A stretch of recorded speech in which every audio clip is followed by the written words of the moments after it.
एक कमाल की बात बताऊं, जवान पीढ़ी एक फिल्म देखती है, उसमें क्या देखती है? एक क्रिकेटर है, उसने खूब मेहनत की, बड़े सेक्रीफाइस किए और दिन रात भाग दौड़ की, और तब जा कर के वो एक बड़ा सितारा बना, बहुत आगे निकला। ठीक, उस फिल्म को देखा, उसके संघर्ष को देखा और जवान पीढ़ी हो जाती है मोटिवेट।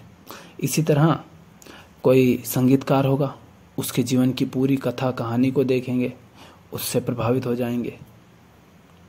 कोई कलाकार होगा, कोई नृत्य होगा, कोई वैज्ञानिक होगा, है ना। यही तो फिल्म देखते हैं ना, हम जाकर देखते हैं फिल्में भगत सिंह की, चंद्रशेखर आज़ाद की, और इन सब को देख करके हम हो जाते हैं मोटिवेट कि देखो इनका भी जीवन था, अब जा कर के हम खूब मेहनत करेंगे, खूब मेहनत करेंगे। फिर क्या होता है?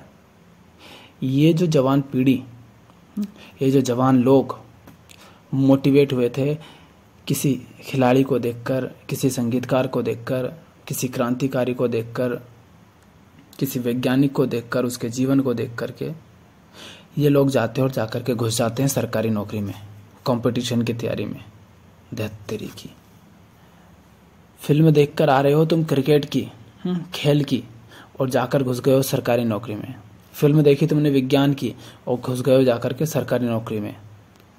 अभी देखकर आए हो भगत सिंह को और कह रहे हो 2 रुपए की सरकारी नौकरी दे दो भीख में। क्या कर रहे हो ये? तुम जिस तरह के लोगों के जीवन को देख करके मोटिवेट हो रहे हो, उनके जीवन को फिर देख ही क्यों रहे हो अगर वैसा नहीं जी रहे तो? पढ़ते हो किताबों में भगत सिंह को, आज़ाद को, स्वामी विवेकानंद को, बुद्ध को, कबीर साहब को, खिलाड़ियों को, गायकों को, कलाकारों को, कवियों को, और नौकरी के पीछे भाग रहे हो। मैं नहीं कह रहा हूँ कि नौकरी गलत है, पर सबके सब क्या उसी में घुसोगे कि तुम सब एक ही जैसे हो क्या?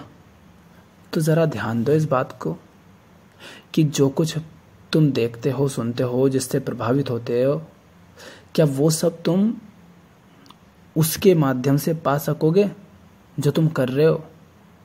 जिन ऊंचाइयों को, जिन उपलब्धियों को देखकर प्रभावित हो जाते हो, क्या वो उस रास्ते पर चलकर मिल जाएंगी जिस पे तुम जा रहे हो दौड़कर? अगर नहीं तो फिर क्यों जा रहे हो उधर? अगर भगत सिंह को देखा है, पढ़ा है, सुना है, उनसे प्रभावित होते हो, तो उनके जैसा काम भी करो। सबसे पहले तो अपने आदर्श, अपने रोल मॉडल, उनको ठीक करो। कौन है तुम्हारे आदर्श? उनको देखो, जांचो, परखो कि क्या सचमुच ये व्यक्ति ऐसा है कि इसके जैसा बना जाए, इसके जैसा जीवन जिया जाए। तो सबसे पहले तो उसे ठीक करो, और अगर वो ठीक है, सही है, तो फिर उस दिशा को देखो थोड़ा। अगर वो सही ही है, ठीक ही है, तो तुम क्यों नहीं उधर बढ़ रहे? तुम भी उधर ही बढ़ो फिर। तो ये बचकानी हरकत मत करो कि प्रभावित हो रहे हो किसी और से और बढ़ रहे हो कहीं और दिशा में। अगर जिससे प्रभावित हो रहे हो वो सचमुच इतना प्यारा है, तो फिर उसकी तरफ ही बढ़ो ना, उससे दूर क्यों भाग रहे हो?